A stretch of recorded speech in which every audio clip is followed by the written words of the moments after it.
Hello, everybody. This is Ryan from my Try Running Programs, and we are into week 4 of the Hanson's Advanced Marathon Training Program, which is a comparatively easier week than previous weeks. As you can see, there's 4 easy runs, 2 of which are 6 miles, 2 8-mile easy runs, and then 2 speed days with a rest day, technically in between. So for these particular update videos moving forward, I'm trying to keep them a little bit shorter because my easy runs are going to be so consistently in the same area that there's not going to be a lot of variation of it. So it's better to see how the speed efforts are coming along and then discuss some of the overall training particulars during the week. Now that I'm using a website called Runalyze, and I don't know how familiar folks on YouTube are with that. I think it's a great tool. It's something that I'm going to use to generally track more changes over time than more specific individual running days, if that makes some sense. So in terms of the week, as you saw on the schedule, it is a 45-mile week, and I hit that pretty much right on the board. Overall 6 hours of running for that particular week, and a little over 1,600 total feet of vertical gain during that week of training. So overall, a pretty decent week for me as a whole. The first workout of the week, if I'm remembering correctly, is a 6x800, and that is correct. And so if we look at that particular effort, it did not go very well. As you can see here, essentially my pacing was all over the map. And I could really make this video much shorter by just saying both speed sessions didn't go well this week. There's a big change in my training taking place now in my current week that I think is relevant to talk about now. I have been off and on cycling yohimbine as a way to lose weight. And I was taking it basically in 2 chunks. I take a bit in the morning when I take my dog for the walk, and then I take another chunk right before my run. Totally fine on an easy day. Totally fine on a long run day where I'm running a little bit slower. But for speed sessions, it was just nuking me. It was making my stomach feel horrible. It was really contributing to the side ache problem I had. I think it was really just making me dehydrated.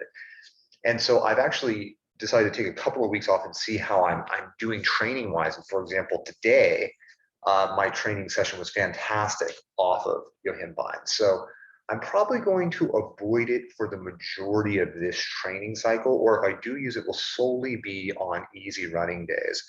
And that way I can just train a little bit better. So you can see the goal would have been to run 800 meters very consistently at roughly probably about a low 6-minute pace to a high 5 pace. You can see the pacing is just all over the map. I tried to make this session work and I just couldn't do it. So really kind of an overall wasted speed day. On Thursday, the effort would have been for a tempo run. And this also was a bit of a hot mess. As you can see, I was trying to basically somewhat replace the failed speed session on Tuesday. And so it started off really quickly with the goal of just keeping my pacing really solid, and I just couldn't do it. It was just one of those things where this overall attempt at a tempo run / mix of speed session, I knew by my warm up I wasn't going to be able to do a tempo run, so I was trying to almost replace the 6x800 meter effort, and it was just a total mess. So another not positive effort, maybe some little spikes of running quickly could have benefited me in the future with my training stimulus, but by and large, I think it was a relatively also wasted day. So as a whole, the week wasn't great from a speed session perspective, but covering mileage once again went well.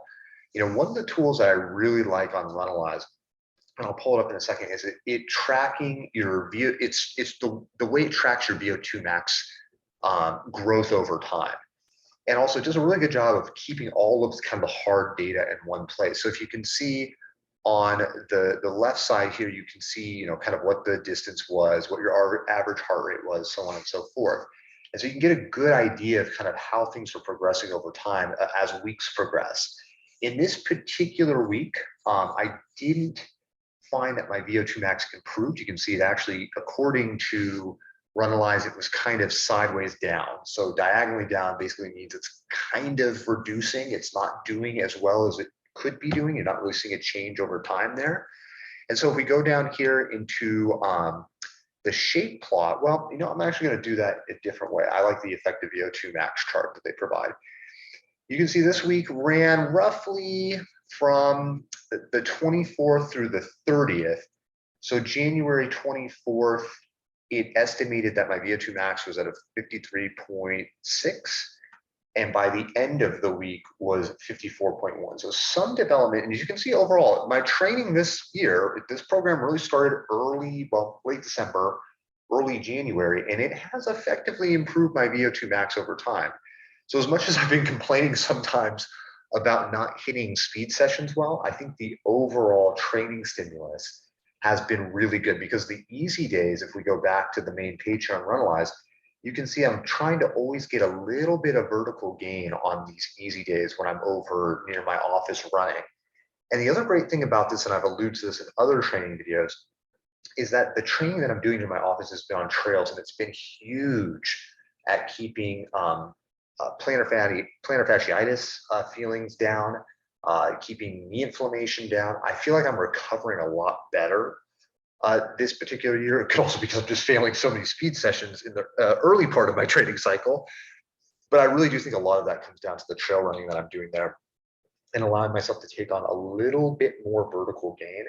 Because you can see anytime that I'm running in my hometown of Salinas, the issue becomes is I get maybe anywhere from a quarter to a third of the total vertical gain during a run, even if it's the same amount of distance or even longer than some of the runs that I'm doing over in Seaside, California area. So by and large, this isn't a very exciting week, but I do like to put these out each and every week because I can come back and watch them and see how my training has progressed.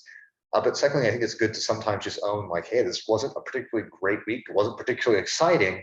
But as we saw on the graph there using Runalyze, it still did have some benefit to my overall VO2 max. So by and large, I think there's a lot of improvement to be made with the speed work specifically. And I will say, to preface kind of week 5, it is improving. So I think I'm starting to figure out what the problems are and making some good improvements. So with that being said, I will see you in the 5th week update video that will come out later today.